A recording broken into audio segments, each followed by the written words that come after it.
Tudo bem com vocês? Tudo bem. Como passaram a noite? Bem. Sejamos todos bem-vindos. Que a paz de nosso Divino Mestre seja sempre em nossas vidas. É uma alegria retornar ao assunto e hoje, mais diretamente, a parte da fisiologia da interação entre os diversos ou multiversos planos de consciência que existem em nós. Pode deixar, acho que não prejudica, fica tranquilo, senão prejudica a filmagem dele. Entenderam alguma coisa ontem? Quem estiver aqui? Quem não veio ontem? Tem um rostinho que eu estou vendo ali, mais de um. Então eu vou repassar algumas coisas só para que possam situar-se. Então, quando falamos do espírito, o princípio inteligente do universo, estamos falando desse átomo primitivo ou primordial. Quando falamos de átomo físico, estamos falando desse. Esse é uma porção daquele, segundo Kardec. E quando falamos de reino mineral, já é uma infinidade desses formando este. Vegetal, um número imenso desse formando aquele. E quando falamos de animal, já vegetais, minerais e outros tantos formando aqui, até chegar no pré-humano, que conforme a questão 607A do Livro dos Espíritos, é numa série de encarnações que antecedem o reino humano, que nós ensaiamos para a vida, concluímos a construção do mecanismo racional, e agora para encarnarmos ou animarmos a forma humana. Isso está no Livro dos Espíritos, e Allan Kardec fez questão de falar desse elo perdido, que é o reino pré-humano. Ele chamou também de subhumano e chamou também de humanimalidade. Então, os elementais que ele próprio conversou com eles, os gnomos, os duendes, os diabretes, eu não gostei muito do nome não, mas está no Livro dos Espíritos, né? Porque dependendo de quem os vê, porque nós os vemos conforme os nossos espelhos, conforme as nossas lentes. Se eu não estou lá grande coisa, eu vou ver verdadeiros seres horrendos. Mas se eu estiver olhando com os olhos do amor, eles são criaturas magníficas e são eles que regem tudo que existe na natureza. Porque os elementais não existem só aqui no pré-humano. Existe no reino animal, no vegetal, no mineral, nos reinos imponderáveis. Eles existem desde a união de dois princípios inteligentes ou mais. Quando se une dois ou mais, já formam a matéria elementar, que formam a base de coesão e sustentação da vida em todos os reinos, segundo Ramatiz. E Allan Kardec, conforme nos colocamos no capítulo 6 do livro, falou: por agora eu vou entreter a falar dos elementais, os espíritos da natureza, que está entre o animal e o homem. Mais tarde vos falarei daqueles que existem entre o reino animal e o vegetal. E hoje sabemos da lesma folha, por exemplo, que é um animal e um vegetal ao mesmo tempo. Do dragão marinho folhado, que é um animal e um vegetal ao mesmo tempo. A lesma folha, como animal, ela come tudo que tem direito em até 2 semanas somente. O restante do ano, ela vive em torno de 1 ano, ela faz fotossíntese. Já pensou, se lembrarmos da tecnologia, viver de luz? Porque o reino vegetal basicamente se nutre de luz e transforma da luz a todas as demais coisas. E ao mesmo tempo, quando vemos seres como ornitorrinco, lembra? O moço tem veneno. como uma serpente. Ele tem bico como se fosse um pato, pezinho também semelhante ao de pato. Tem um rabinho e o corpinho de uma lontra, põe ovos e amamenta seus filhotes. Falei, que confusão que fizeram aí. A soma de muitos seres num só corpo. Eu acho fantástico, acho não. Vejo algo, no mínimo, incrível. E ele ainda existe nos dias atuais. Mas o que eu achei mais interessante é pôr ovos e depois amamentar. Divino.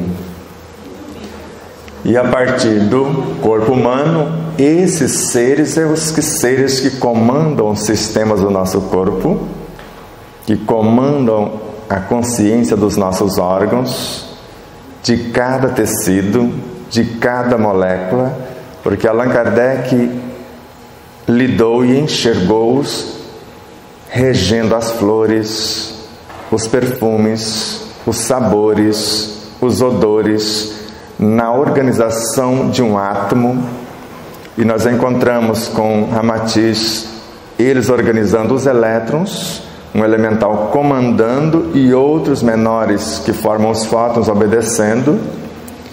O espírito Aulos, nos domínios da mediunidade, enxergando os elementais nos fótons, já afirmando que são entidades vivas da natureza. André Luiz os indetectando, para ser mais exato, Gubbio na obra Libertação, na matéria mental que vai dar origem ao mundo subatômico. Pietro Baldi os enxergando na origem, conforme você leu naquele momento. Veja aqui o princípio que anima e governa as coisas, que mais tarde iria transformar nos fluidos, por exemplo, que é por onde eles começam. O corpo físico vai transformar tudo que nele existe em perispírito. O perispírito para Kardec é a alma evoluindo. E quando chega ao estado de alma humana, a evolução dela, ela vai transformar-se na entidade mental, que é um ser. E a mente, quando desperta, se transforma no eu superior, no Cristo em nós. E o restante, tudo junto, é o Espírito, essa coisa magnífica que vocês estão vendo. A soma de muitas vivências. A consciência central e todas as suas facetas. E quando vai encarnar, não é um desse que encarna, é uma fração e ele será o mentor. Por exemplo, Leon Denis foi Jerônimo de Praga. Ele encarna como Leon Denis e Jerônimo de Praga foi o seu mentor durante 50 anos. Então Leon Denis não é Jerônimo de Praga reencarnado, mas sim uma semente dessa consciência, uma fração diminuta. Isso às vezes fica meio indigesto para os espíritas que não estudam o espiritismo, principalmente Allan Kardec, porque isso está a partir de Allan Kardec e o próprio Kardec identificando essas realidades, depois na obra de Gustave Gelei, de Hernani, de Gabriel Delany, de Ernesto Bozano, de Alexandre Aksakoff, de Ebbe Sajan, que chama-se Base Científica do Espiritismo. Imagine você numa lousa escrevendo. Agora imagine um outro você sentando para ver você escrever. Agora imagine um terceiro você observando vocês duas. Isso está na obra de Ebbe Sajan, chamada Base Científica do Espiritismo. Só que os alunos foram à diretoria, falaram, uma a gente já não está aguentando, agora 3 professoras, 3 da mesma, a expulsar a menina da escola. Então, de onde veio 3? A soma de nossas vivências. Então, quando falamos que tudo que existe está dentro de nós, o livro oculto que nos mostrará tudo isso. Por isso que Leon Denis narra, aprender a abrir. E é o que estou aprendendo a abrir esse livro oculto. E aprender a ler, folhear. Ele vos dirá o que tendes sido e o que sereis. Ensinar-vos ao maior dos mistérios. Então, todas as vezes que quero construir uma realidade, eu apresento o meu projeto para a minha consciência. Dependendo da aprovação do projeto, ela envia novas possibilidades encarnando na minha realidade. A semelhança do filme Matrix. De repente o Neo não pediu um helicóptero com um curso de pilotagem e tudo. É mais ou menos assim. Então, na consciência está a soma de todas as nossas vivências. Mas pode ter experiências que eu ainda não as tenho. Porque todos nós, conforme consta na questão 560 do Livro dos Espíritos, vamos passar por todas as experiências do universo e aprender gradativamente em cada uma a presidir, a estar no comando de todas as coisas. E nem tudo aprendemos ainda, porque nós estamos apenas num dos planetas dos 26 somente em nosso sistema solar, num dos 200 a 500 bilhões de sistemas, multiplicado por 10, segundo a ciência na atualidade, dentro apenas de uma galáxia. Numa das 120 a 200 bilhões, ainda multiplicado por 10, só dentro de um universo. E os universos são infinitos só dentro de uma dimensão, e as dimensões também são infinitas em Deus. Então não aprendemos ainda. Eu não sei nem mastigar direito ainda. Às vezes o instinto manda chutar para a esquerda, para a direita e já mandar para o gol.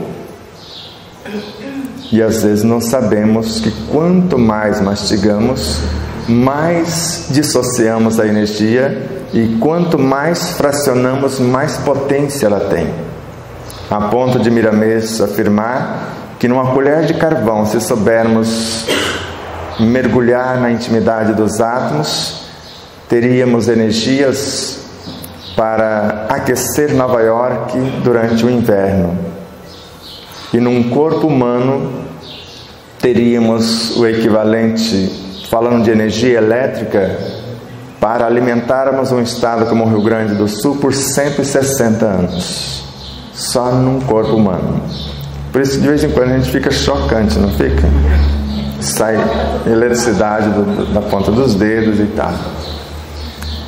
Então está à nossa disposição. Como Deus não tem forma, eu coloquei apenas esse ponto de luz. A luz incriada, o Verbo Criador e o Verbo coagulado que nós chamamos de Cristo. E eu também não tenho imagem desse Cristo, porque é a estrutura consciencial que rege uma dimensão cósmica. Mas já consigo mensurar uma imagem, não seria esta ainda, mas de alguém que está governando o planeta Terra, que não é Jesus. Sinto dizer isso a vocês. Jesus é uma fração do.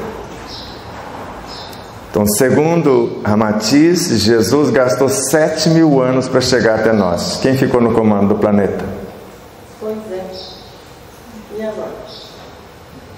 Assim como quando eu quero governar um tecido, eu crio um hormônio. Jesus, em relação ao Cristo, é como se fosse uma estrutura hormonal que vestiu a mesma roupagem e veio conversar com as suas células. E nós somos células do corpo do Cristo, como já afirmou Paulo de Tarso. E se quiser informações mais abalizadas, a obra é Sabedoria do Evangelho, com Carlos Torres Pastorino. Nunca vi mente tão lúcida como teólogo interpretar de maneira tão profunda o Evangelho do Cristo quanto esse moço. Não conheço nenhum teólogo, pelo menos no último século, que tivera tamanha expertise. A passagem da Samaritana ao lado do poço de Jacó, ele narra com toda clareza: a samaritana é a alma encarnada, a personalidade. O Jesus que aparece lá é a individualidade, o Cristo em nós, o mentor. Então ele traz todas as parábolas do Cristo para dentro. Agora, esse Cristo, ele cria. Porque Deus não cria, Deus cria. Tudo que existe, existe nele. E a matéria que ele vai usar para criar é o princípio inteligente do universo, a matéria-prima do cosmos. Lembra quando ele afirmou antes: não foi vocês que me escolheram, eu vos escolhi como mônadas primordiais, e nenhuma das ovelhas que meu Pai me confiou se perderá. Eu sou o bom pastor e conheço as minhas ovelhas. As que já são minhas reconhecem a mim, mas existem outras ovelhas que não estão nesse aprisco, e é necessário que eu as traga, mas que se comporte como só rebanho, um só pastor. E é esse átomo físico que vai unir-se, átomo psíquico, ou átomo primordial para ser mais exato, que vai transformar-se nos fluidos. Então o espírito começa como fluidos. Quando a gente fala de fluido cósmico, a energia que nós vamos usar para o passe é espírito. Isso é André Luiz, para ser mais exato, Aulos, no capítulo 17 da obra Nos Domínios da Mediunidade. Ou com Emmanuel na obra Seara dos Médios, ou ainda na obra Roteiro.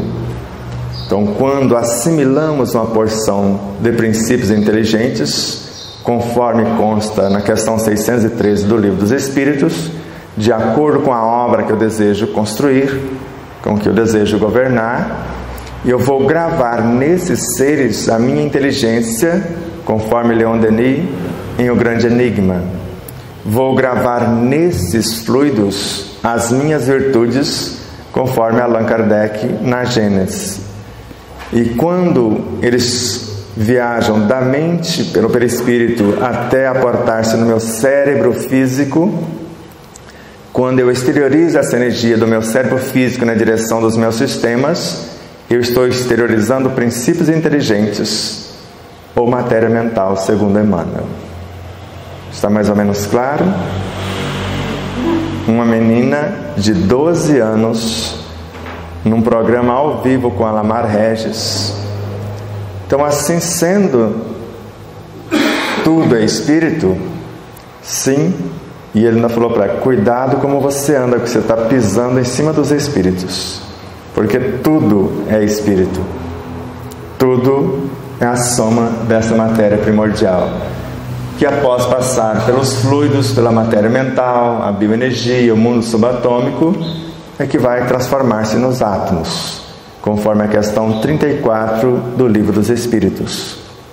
Então essa molécula primitiva é que vai formar a molécula secundária no plano material. E é esse átomo físico, após passar por todos os reinos e chegar no ápice do sistema nervoso, conforme André Luiz, Pietro Baldi e Hernani Guimarães Andrade, na obra Psiquântico, por exemplo, toda a energia física vai transformar-se em energia psi.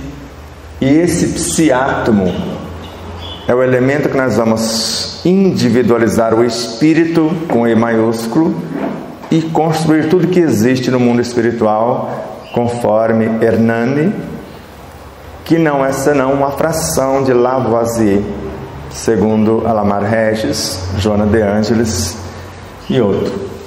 Já que Joana narra que quem encarna é um ponto de autoconsciência pura. Lembra a menor das matrióscas ontem? Quem encarna é só aquele pontinho. Quando a gente lança uma semente à terra, ela vai incorporar terra, água, ar, luz, porque sozinha, segundo Allan Kardec, na obra A Gênese, na lição A Gênese Orgânica, ela não consegue sequer, por mais que aproveite tudo do seu universo, fazer a menor das folhas. Para isso precisa de gente nova para tornar-se um com ela. E o processo encarnatório é isso. Um ponto de consciência pura do espírito, à semelhança de uma semente, vai interagir na terra fértil da mente, do perispírito, do corpo, porque o perispírito e o corpo, o seu energismo, é pegado do ambiente onde vamos encarnar. Isso está no Livro dos Espíritos. Tanto na questão 187, como nós vemos claramente, e até na questão 257 também desta obra. Então, se a energia perispiritual é um fluido individualizado, conforme Kardec na Gênese, no Livro dos Médiuns, O corpo físico também é feito da mesma energia, do mesmo fluido, conforme consta nessas obras. De forma que nós estamos num aglomerado de forças vivas, como alma, e deveríamos interessar por conhecer esses corpos para nos tomar consciência e a partir daí começar a governá-los, regê-los com a autoridade de quem conhece e ao mesmo tempo de quem promove, porque o corpo físico vai evoluir até se confundir com o perispírito, até chegar nesse estágio. Esse vai sofrer transformações sucessivas até a sua completa purificação, conforme consta no Evangelho segundo o Espiritismo, como eu disse ontem no capítulo 4, no item 24. E o que nós chamamos de Jesus é uma forma humana, filho do homem.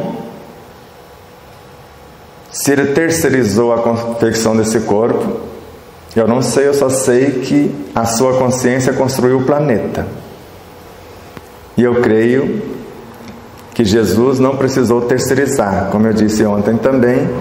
O que nós chamamos de Mãe Santíssima, eu chamo de Mente Santíssima. A mente do Cristo gestou sim Jesus.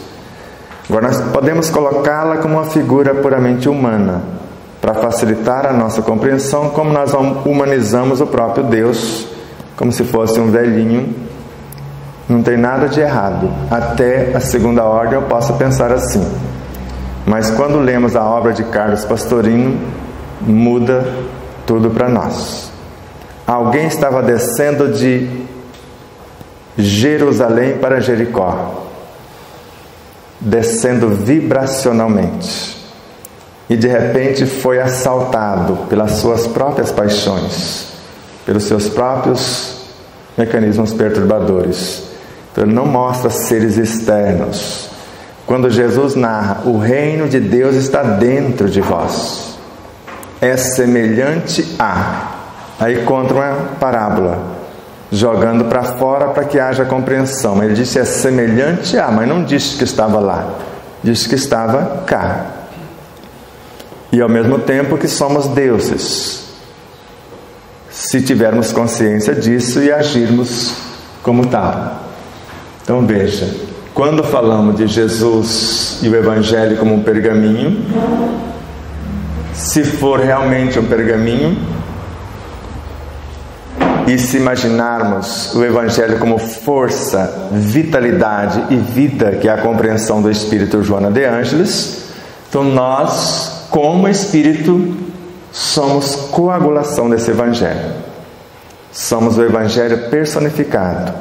E isso é Emmanuel. Somos o 5º Evangelho inacabado, como Espíritos.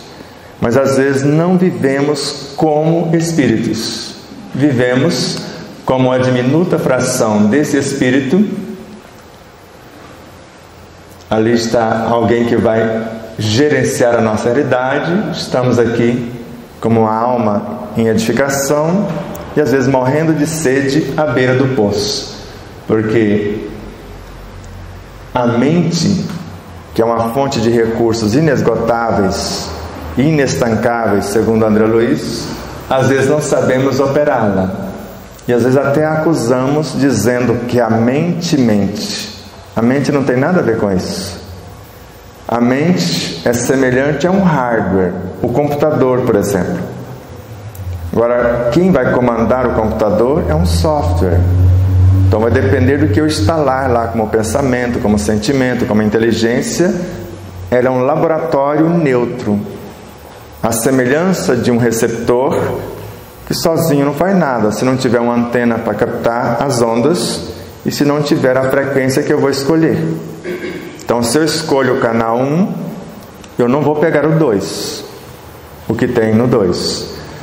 Então na mente vai depender qual a qualificação do pensamento, porque o pensamento nela não faz nada também, sozinho. É a inteligência que vai dar o norte a ele, é o sentimento que vai qualificá-lo, a palavra que vai colocá-lo em movimento e a atitude que vai dar a direção. Então pensamento, inteligência e imaginação só dão forma a alguma coisa. os sentimentos, as virtudes que vamos encarnar nessa forma, vai dar a vida, vai dar o qualificativo. Por isso, quando pensamos em algo, sentir o que pensamos é dar vida, dar qualificação. Falar o que sentimos é dar movimento. Viver o que falamos é dar direção. Então nós precisamos de um projeto que nós chamamos de oração. E para Emmanuel, oração é força. Como eu disse ontem com Santo Agostinho, no Evangelho segundo o Espiritismo, a oração é a filha primogênita da fé.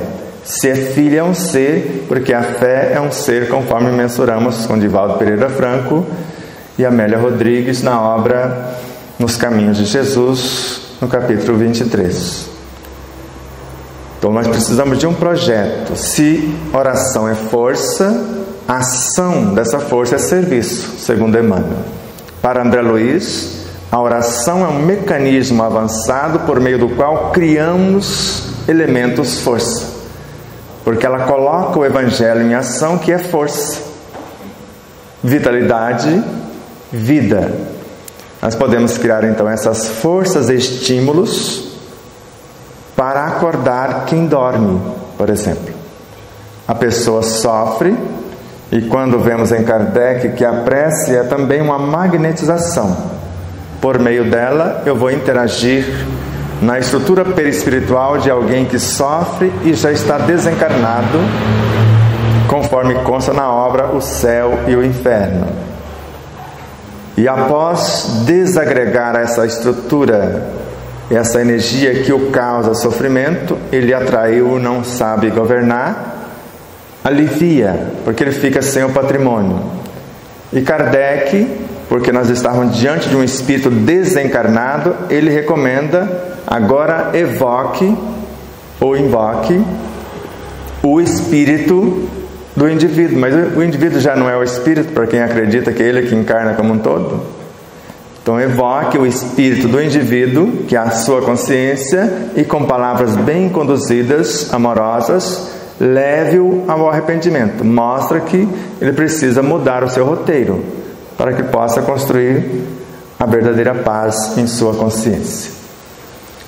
Se eu tenho um projeto, e esse projeto, conforme consta no Livro dos Espíritos, na questão 558, ele precisa visar o meu aperfeiçoamento individual e contribuir para a harmonia do universo. Então não é só o meu aperfeiçoamento individual. O que faço precisa contribuir para a harmonia do contexto.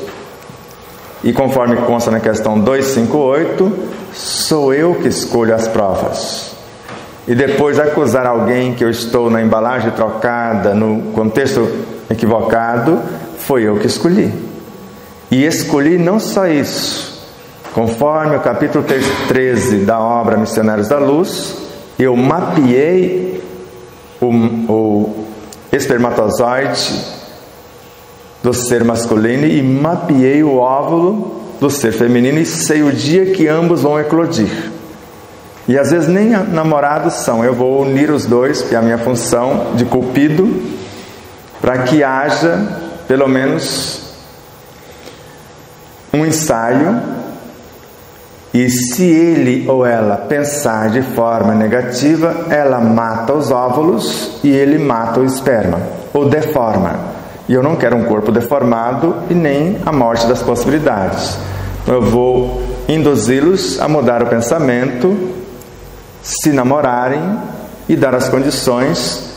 E o espermatozoide que eu escolhi é o único que tem a chave. Ele é que entra nos óvulos. Os demais 300 a 500 milhões pode fazer a corrida pensando que vão entrar, mas só vai entrar quem tem a chave, conforme está lá. Os demais vão circular o óvulo, fazer uma proteção e vão ser incorporados no óvulo. Já pensou quantos espíritos só no embrião? Porque cada espermatozoide tem um espírito, uma pequena alma ganglionária, e todos vão ser, a partir de um canibalismo sublime, porque vão ser comidos tecnicamente, vão ser incorporados como alimentos, Mas essas pequenas estruturas, essas pequenas almas vão começar a governar átomos, moléculas, células, tecidos. Todo mundo vai trabalhar. Está pensando que alguma coisa fica inútil? Só o que tem a chave entra e o restante expulso? Todo mundo foi convidado ao festim. Agora, se vestir a roupa nupcial, fica. Agora, quem comigo não se ajunta, espalha. Aí serão convidados a retirar-se. Então agora, eu vou na velocidade de um relâmpago, conforme está na questão 187, construir o perispírito que vai gerenciar o futuro corpo. Se eu sou um extraterrestre e estou encarnando no planeta Terra por primeira vez, esse povo não me conhece. E depois nós vamos formar o corpo. E é o perispírito com seu campo de atração que vão atrair elementos do mesmo fluido do qual ele saiu para formar o corpo, seres com menos evolução. E esse povo me conhece também? É o corpo que não me obedece ou sou eu que não conheço o meu corpo? Porque quando eu sei, quando eu conheço o meu corpo, eu tenho autoridade sobre o meu corpo. Porque tudo que intenciono é transformá-lo gradativamente até que ele chegue ao patamar de energia perispiritual. Nada no corpo vai ser perdido. Joana de Ângeles. Autodescobrimento, uma busca interior. Tudo que existe no corpo vai transformar-se em sentimentos. Para quem tem o livro e leu o poema de Augusto dos Anjos, que está logo no início do livro, perceberam que trata-se de uma síntese, no mínimo, fantástica, porque o livro inteiro, para quem não sabe, é só para explicar esse poema. Se devassássemos os labirintos dos eternos princípios embrionários, que são as mônadas, o princípio inteligente, a cadeia de impulsos e de instintos, desde os impulsos primordiais até os instintos, rudimentos, esses instintos dos seres planetários. Tudo que a poeira cósmica, o fluido cósmico, elabora em sua atividade interminável, o anseio da vida que começa nesses fluidos, a onda sonora que percorre o espaço imensurável. Se soubéssemos analisar isso, veríamos o evolver, a evolução dos elementos, das origens até as súbitas asceses, transformando-se em luz e depois em sentimentos, no assombroso prodígio das espécies. E no profundo silêncio dos inermes, que a gente pensa que são inanimados e não são, inferiores e rudimentares, mais tarde nos rochedos, nas plantas e nos vermes, a mesma luz dos corpos estelares.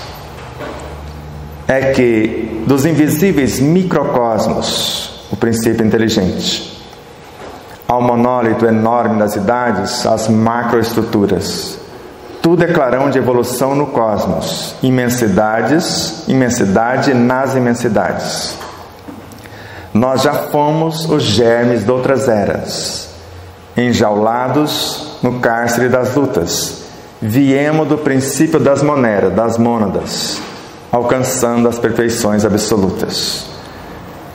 E o mais incrível, que inicialmente eu pensei que Deus criou a lei e depois criou a matéria.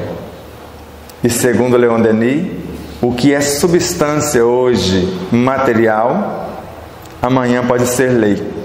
Porque o que é átomo físico hoje vai ser instinto amanhã. O que é instinto hoje vai ser virtude amanhã. E a virtude já é a lei para governar os átomos. Então a mesma energia, ela começa em estágios simples, que ela não tem ciência, e chega ao estágio de lei. Para nós, Jesus ou Cristo não é a lei? Eu sou a luz do mundo, eu sou a porta das ovelhas, quem me vê, vê o Pai. Agora, para os que estão na retaguarda, nós não somos leis? Para todos os elementos do nosso corpo, por exemplo, nós somos a lei. Às vezes não sabemos que somos, mas eles nos veem como Deus. Por isso que as células confiam cegamente e constroem a doença, porque não sabem o que é certo e o que é errado. Sem lapso de tempo, o pensamento viaja até o interior de uma célula e ela já começa a prontificar-se, a transformar naquilo que eu estou pensando. E o sentimento viaja muito mais rápido do que o pensamento. A palavra mais do que os sentimentos.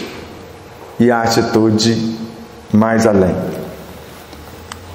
E agora, quando vemos o nosso corpo, cada átomo da sua estrutura vai transformar-se em psiátomo. E cada psiátomo, uma nova alma. E cada alma vai incorporar-se a um novo espírito. Deu para relembrar mais ou menos? Então vamos abafar o caso. Não precisamos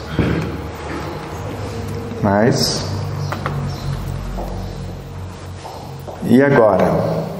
Eu quero transformar o meu corpo, eu quero transformar o meu perispírito, eu quero transformar a minha mente, o meu subconsciente, o meu inconsciente.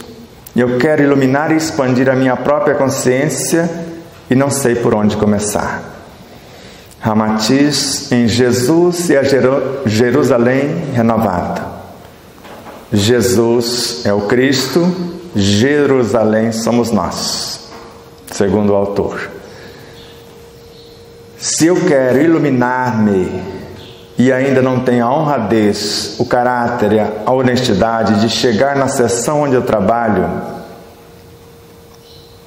no horário que eu fui contratado para chegar, só porque meu chefe não está, eu chego no horário que quero, jamais eu conseguirei o que eu chamo de iluminação. E a primeira tarefa de um médium, segundo Joana de Ângeles, na obra Entrega-te a Deus, é a sua autoiluminação. Embora muitos médiuns pensem que é a fenomenologia. A primeira tarefa de um médium é a sua iluminação. E a autora, por Divaldo Pereira Franco, coloca isso nesta obra.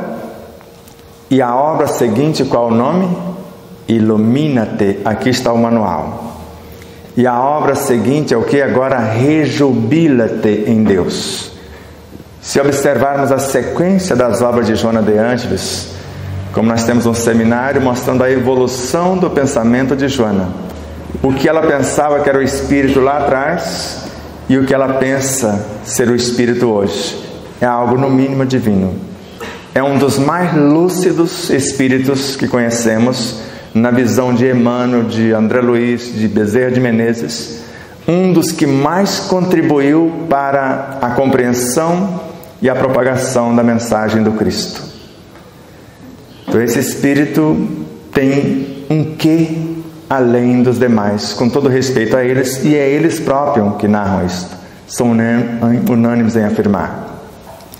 Então quando a autora narra aqui, na sua imensa complexidade, porque quando ela disse apenas em sua complexidade, a energia que é vida constitui-se do psiquismo divino. Ela já vai na origem. E Viana de Carvalho, que é galho da mesma árvore, esse psiquismo existe antes da mônada.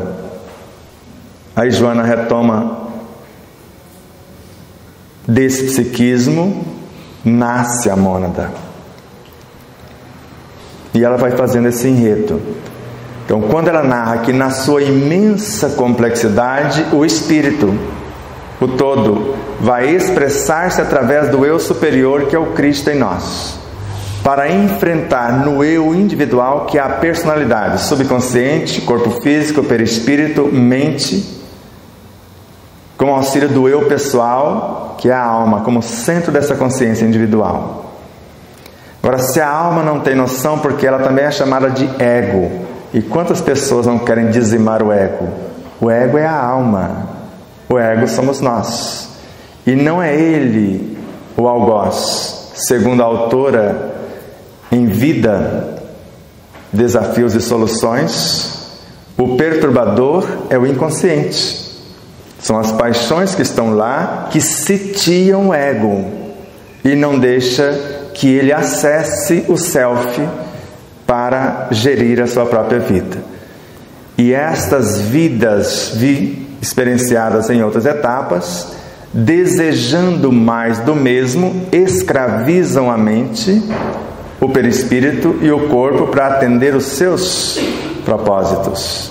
E quando não temos consciência disso, como no meu caso, como eu disse a vocês, 36 litros de refrigerante por semana é o que pedia meu corpo, pela dependência química das minhas células. Mas no momento esta alma despertou e intencionou mudança e o corpo a enlouquecia. Falei, só tem um jeito.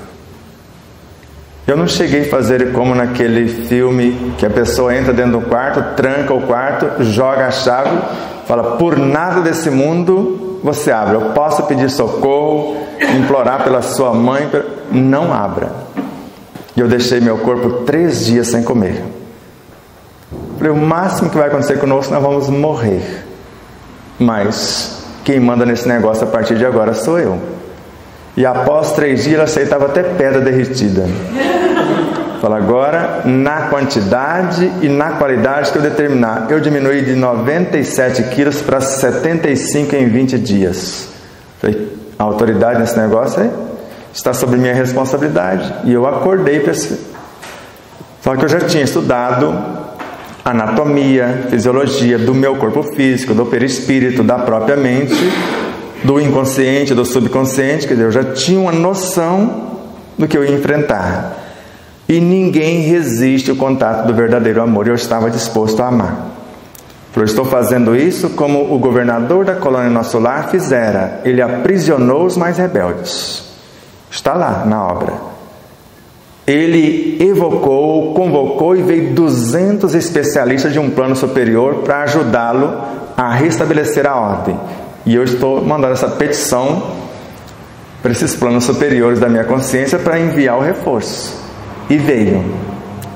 Então hoje eu como se o meu corpo necessitar. Eu mostro, vou lá e mostro. A gente come sem comer, que eu coloquei isso no livro. Quem leu no capítulo 10, eu posso alimentar sem matar a forma. Durante a minha fala eu interajo com a água que está aqui e não preciso tomar água. Eu posso falar durante horas. Não resseca a boca, não atropela as palavras, atropela os verbos, assassina a gramática de vez em quando. Até aqui tudo bem? Então vamos bem devagar. Sabemos que os nossos corpos são feitos de sistemas. Qual o sistema que eu quero aperfeiçoar? O sistema nervoso, que tem nele os neurotransmissores, que se unirem em grupos formam os neuropeptídeos, e se eu tiver um pensamento nobre, esse neuropeptídeo ou esses não vão transformar-se, o meu pensamento nobre, em partículas de amor, que nós chamamos de fótons, que agora o amor já dá para pesada, para medir segundo a física quântica. E isso é Joana de Angelis, e os físicos quânticos pensam que a física quântica nasceu em 1901 e expandiu em 1905, por ali. O precursor que eu conheço mais próximo do cientista é Allan Kardec, porque foi ele que estudou o negócio primeiro, os infinitamente pequenos. Mas o precursor de fato, o criador da física quântica é Jesus. E ele é que lidava com todos os seres pequeninos. E João Evangelista fez um curso intensivo e quando saiu da vida já falava com os peixes, com as aves, com a água, com tudo, com o ar, com o fogo. E quando volta uma fração como Francisco de Assis, Parece que fez um doutorado, não foi? Então, quando entendemos, pelo menos em parte, a realidade e o que nós queremos, porque eu quero que esses neurotransmissores, que esses neuropeptídeos sejam fiéis aos hormônios que eu vou criar, que são as leis. Do contrário, eles não vão entregar uma ordem harmônica para o sistema endocrínico, para que possam ser personificados hormônios e serem entregues para a corrente sanguínea, que, se estiver em harmonia, vai levar essas ordens ao citoplasma de minhas células, que é a minha função, porque o neoplasma já foi reprogramado pela minha consciência quando eu fiz a petição, que é a consciência da célula, o meu DNA. E vocês não faltarão às aulas e estudaram direitinho as moléculas de fósforo que se uniram, se especializaram e se transformaram nos nucleotídeos. Lembra dessas aulas? Que se organizaram, se uniram, especializaram e transformaram-se no RNA. A guanina, a citosina, a adenina e a uracila.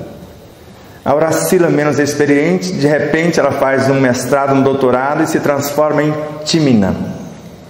E agora já é o DNA. Só que o RNA é o secretário do DNA. Há 3 estruturas no RNA. Uma fabrica a informação sobre a petição do DNA. A outra transporta e o RNA ribossômico executa. Vocês sabem disso. Só que agora é a minha vez de alma encarnada interagir nesse citoplasma e encontrar na intimidade do citoesqueleto, que dá forma e até certos movimentos à célula, lá na intimidade dos microtúbulos, e mudar a programação dos microvórtices de energias para produzir uma energia diferente conforme a minha petição. E a partir do momento que eu entro em contato, intencionando isto, tendo a noção dos tecidos que eu quero construir, porque eu estou comunicando com todas as células do meu corpo, com tecido conjuntivo, com tecido epitelial, com o tecido nervoso, tecido muscular e etc. E conheço as suas subdivisões. E vamos mergulhando. Porque quando pegamos o tecido sanguíneo, subdivisões, como eu disse, plasma, hemácias, leucócitos, plaquetas. Mas se eu quiser concentrar, eu quero fortalecer o meu sistema imunológico. Então os leucócitos dividem em 2 grandes famílias, 2 grandes grupos. Os granulócitos e os agranulócitos. Faltaram as aulas e eu não tive essas aulas nesta vida. E nunca aprendi isso em livros. Eu acesso a minha consciência em tempo real. E quando nós falamos dos granulócitos, são seres que têm grânulos, elementos que vai excretar, vai transportar material para outros arraiais em seus núcleos. Então, além dos 2 a 5 lóbulos que tem uma das famílias desses granulócitos, os neutrófilos, e eu quero alguém ou algo que saia do interior dos vasos e ataque as bactérias, mas não sei quem. Então os neutrófilos têm essa especialização por conta do mecanismo consciencial que ele construiu e da ordem que eu estou dando. Eles podem aumentar em número, porque alegria, esperança e gratidão fortalece o sistema imunológico em 300.000 vezes. Agora eu preciso direcionar o que é que eu quero combater. Bom, não é isso. Eu quero fazer outra coisa. Então os eosinófilos têm outra função. Qual a função? Você lembra? É o você quer combater os complexos antígenos, que interrompe, vai boicotar a fábrica dos anticorpos. A gente comentou aqui que a alegria é capaz de fortalecer o sistema imunológico 300 mil vezes. 300 mil vezes. Alegria, gratidão e esperança. Isso é um experimento científico. Então agora você precisa de alguém que interrompa, e se tiver a pessoa visitada por uma reação alérgica e ao mesmo tempo uma infecção parasitária, eles aumentam em número, mesmo sabendo que não são eles que fazem o trabalho, que é a turma que nós chamamos de basófilos. Esses sim vão combater a alergia, né, e etc. Mas se eu quero alguém que crie os anticorpos, agora já estou falando com os linfócitos, que divide entre B e T.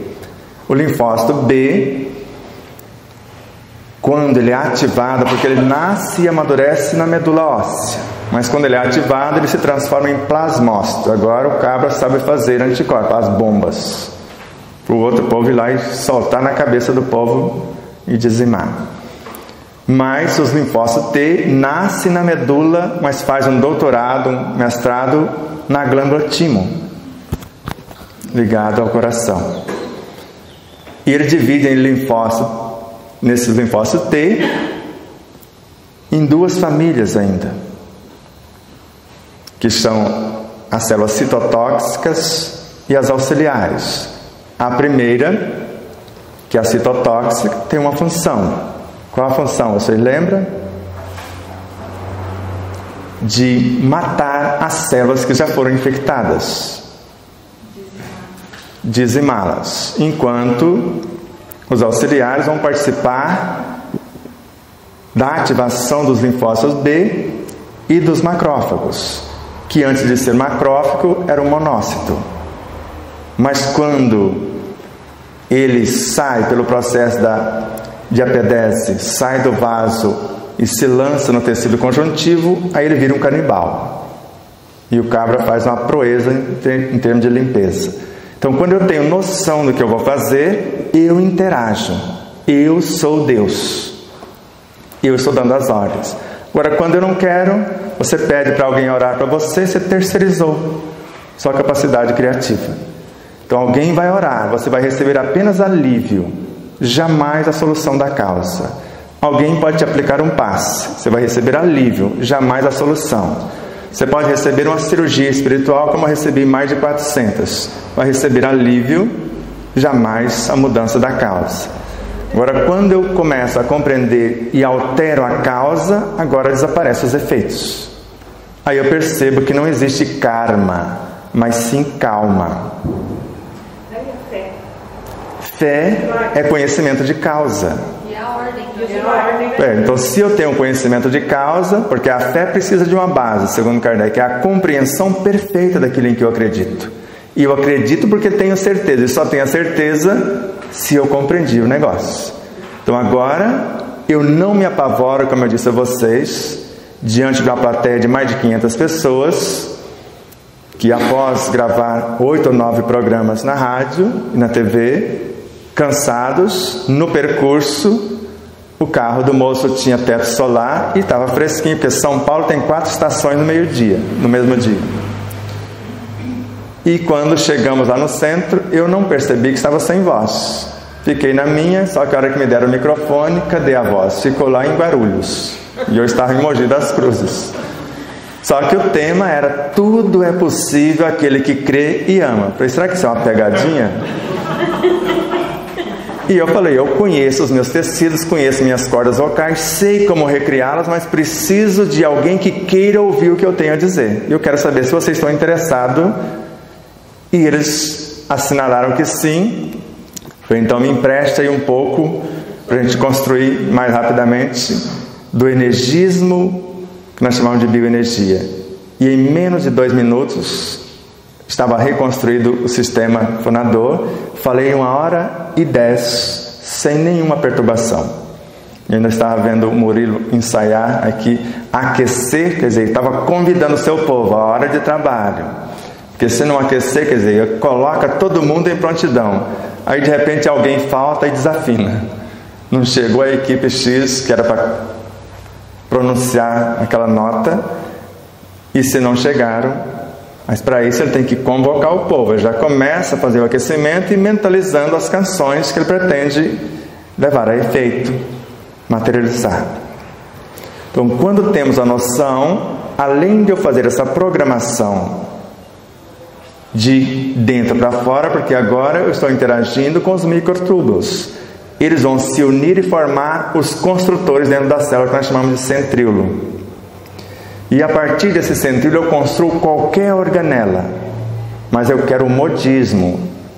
Ficou até bonitinho, né? Jejum intermitente. Fica bonitinho, né? Hoje das 6 a meio-dia, ou até às 18 eu fico sem comer, amanhã das 18 às 24. Mas eu sei o que está acontecendo. Eu estou negando um alimento ao meu corpo, às minhas células. E quando eu nego, vai escassear o que estava depositado no aparelho de Golgi, que é um armazém, e em outros elementos também. Terminou o estoque, as organelas mais fortes começam a comer as mais fracas. Até aí tudo bem, é uma desintoxicação. Normalmente as que são comidas são as viciosas, que não aceitam a proposta de mudança.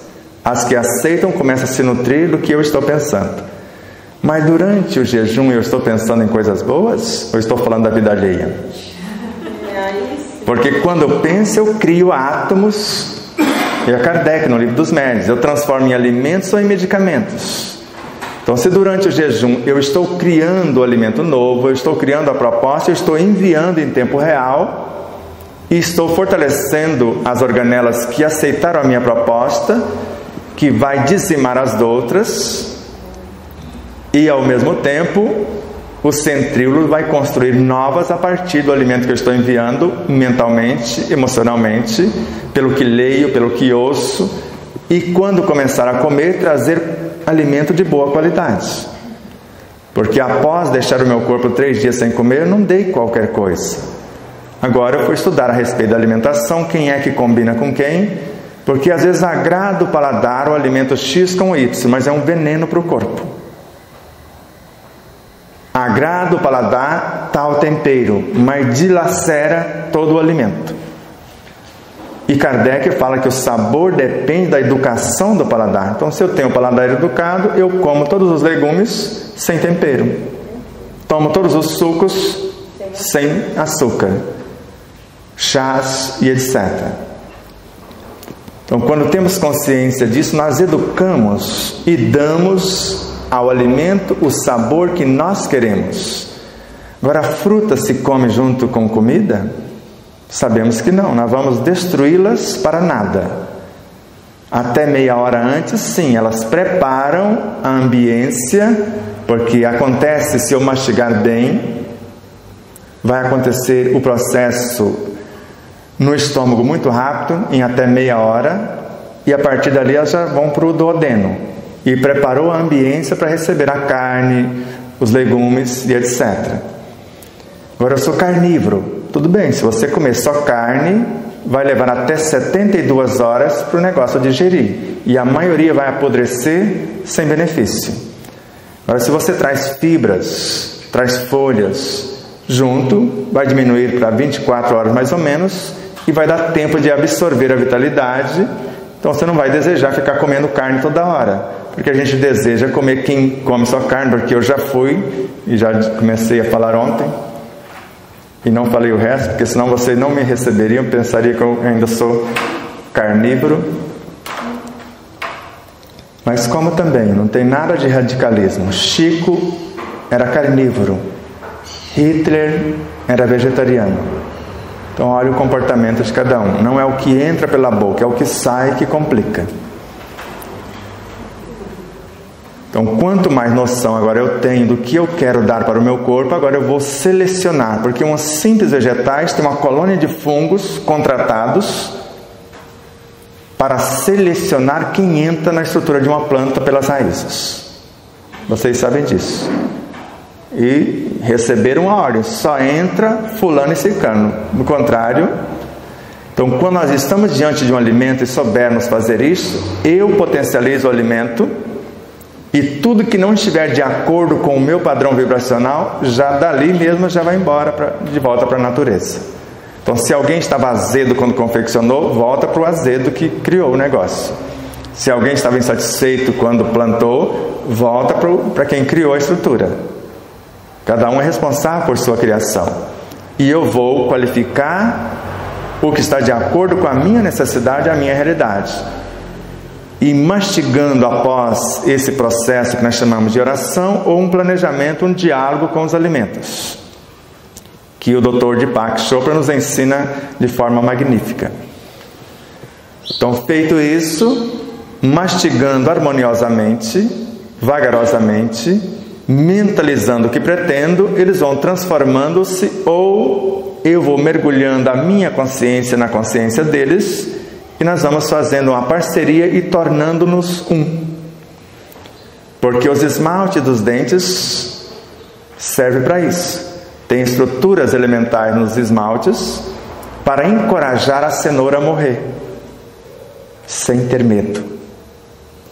Se a boca é habituada às boas palavras, mas se as palavras são malditas, ou ditas mal, segundo o Eurípides Barçanufo, elas podem matar o alimento antes mesmo de engolirmos. Não sobra ninguém para contar a história. Mas como que a gente sobrevive?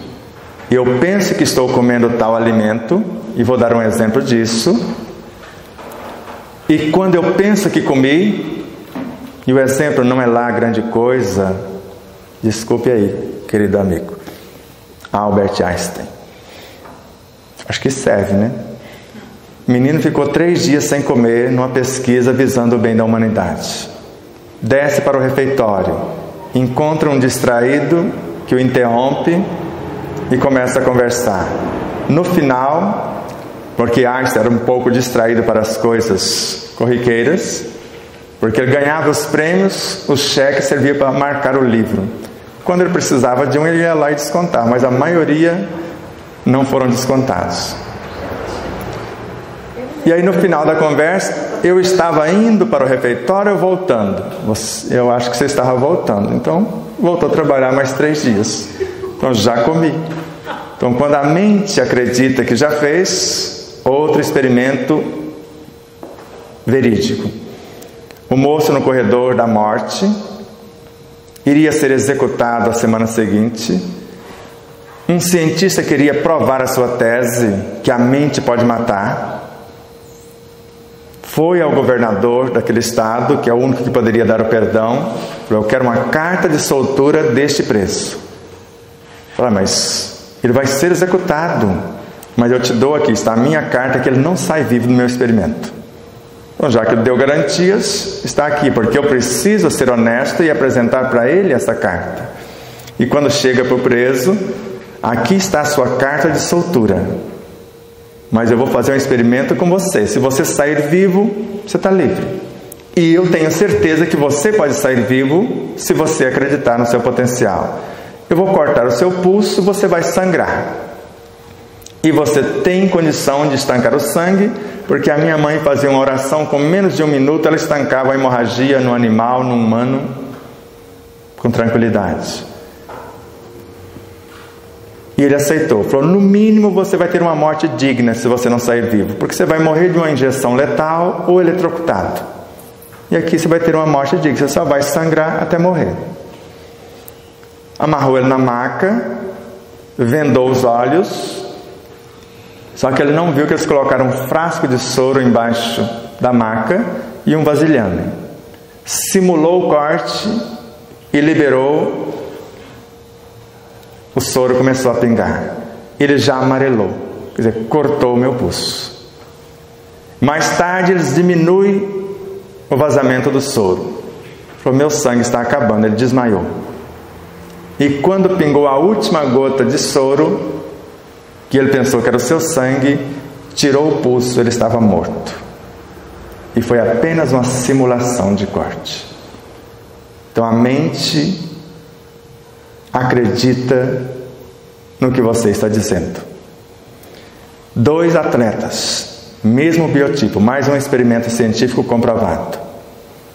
Mesma massa, mesma estrutura, mostraram os dois um circuito de 10 quilômetros. Ambos iriam correr, mas um mentalmente e o outro fisicamente.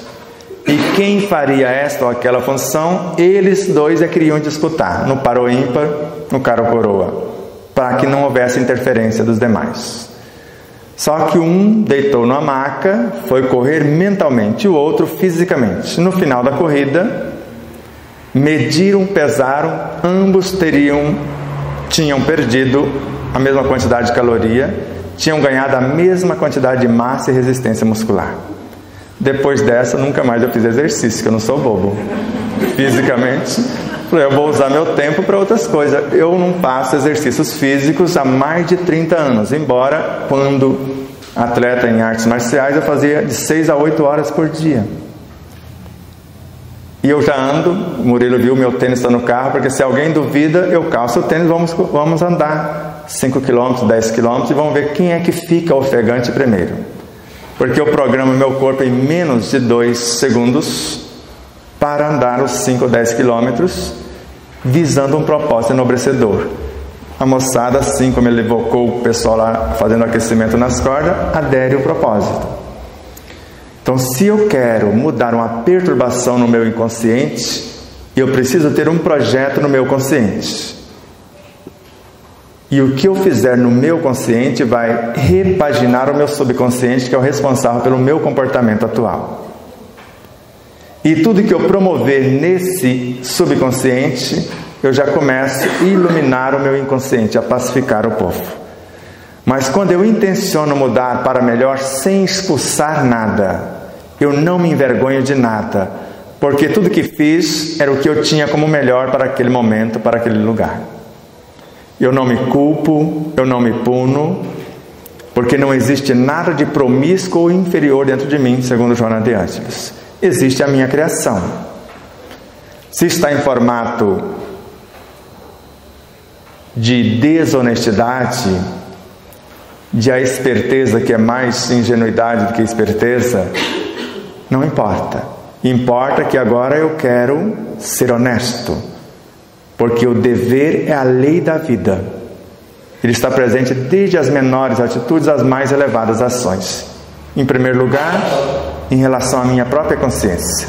Eu preciso ser honesto comigo mesmo e intencionando essa honestidade, essa honradez, essa mansuetude, essa serenidade, essa harmonia, essa saúde, eu me conecto com todas as minhas vivências conforme Kardec. E se o amor cobra a multidão de pecado, um único ato de amor repagina todo o meu passado.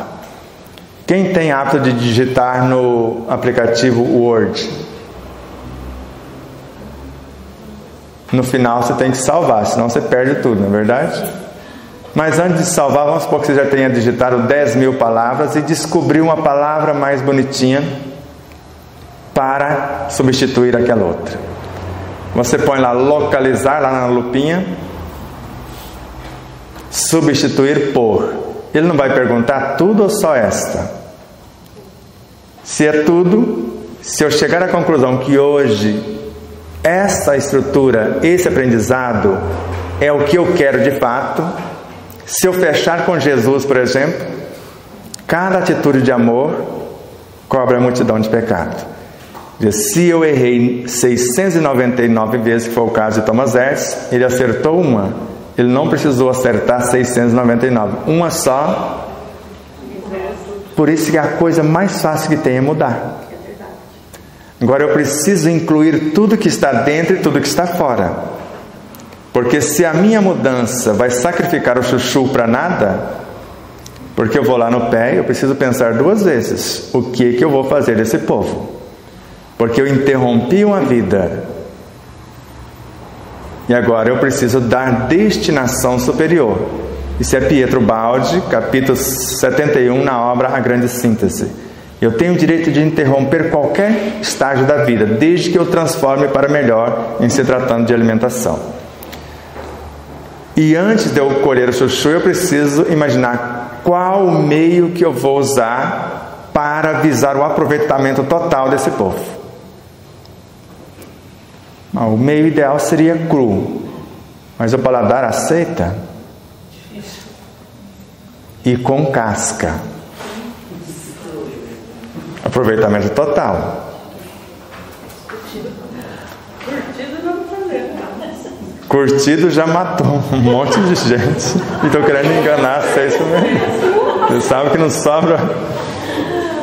Vai agradar o paladar. Mas ali já não vai ter ninguém mais desse povo para contar a história.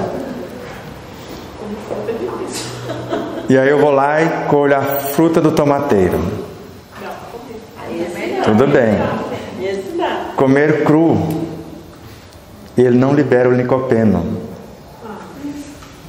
Aí eu coloco limão, fica gostosinho. Limão não ajuda a liberar o licopeno. Aí eu coloco sal, também não ajuda. Mas um azeite de altíssima qualidade ajuda nele cru, sem excessos. Ou eu vou levá-lo à fervura, numa moqueca, eu costumo fazer a base para o meu arroz, coloco lá o azeite de coco, o alho, cebola, se quiser, depois tomate, façam a base e o povo se abraça e dá certo. Do contrário, se eu não sei, eu vou matar o outro sem função, que vai sobrecarregar o meu corpo e não vai servir para quase nada. E assim com o suco de laranja ou suco de limão, a gente espreme, como nas quase todas as lanchonetes, restaurantes, eles espremem de manhã para o dia. Vai ajudar o quê? Nada. E o suco durante a refeição é um desastre.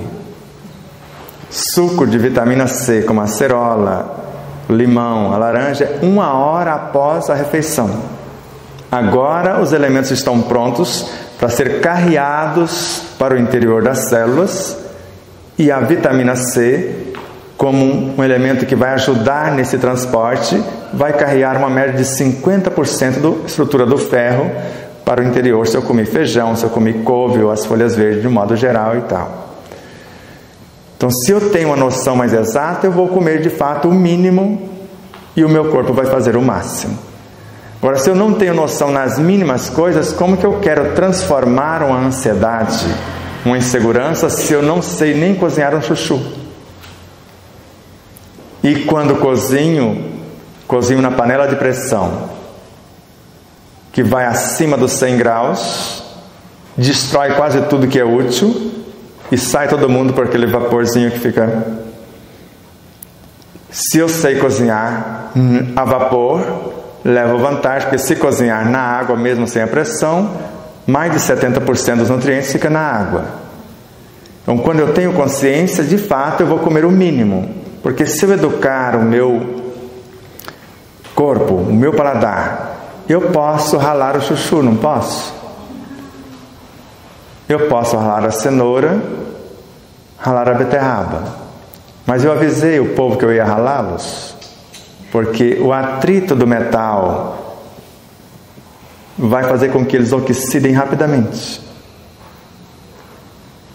Agora, se eu pegar uma cenoura, como eu gosto de fazer, eu vou lá no canteiro e arranco. Lá na roça a gente só passava na roupa, tirava e comia mesmo com um pouco de terra. Principalmente quando a gente estava com anemia, a gente comia terra pura, pedaço de tijolo, caco de telha. Eu já comi isso, a coisa apertava. Porque o corpo sabe do que ele necessita. Se não dá o que ele precisa, então vamos na terra mesmo, que é o que está mais próximo. E o ideal é comer, conforme o Masaharu Taniguchi, pelo menos de 1 ou 2 cenouras por dia, principalmente para quem não quer perder a visão física, porque são especialistas na reconstrução da visão física. Agora, quanto mais potente, agora cozinhar a cenoura e comê-la daqui 1h30 vai servir para quê? Não tem nada útil ao corpo. Então, toda mudança requer conhecimento. Do contrário, nós vamos terceirizar a nossa mudança. Então alguém vai fazer por nós o que nos cabe fazer, e a gente vai ficar na dependência. E até quando? O mundo de regeneração,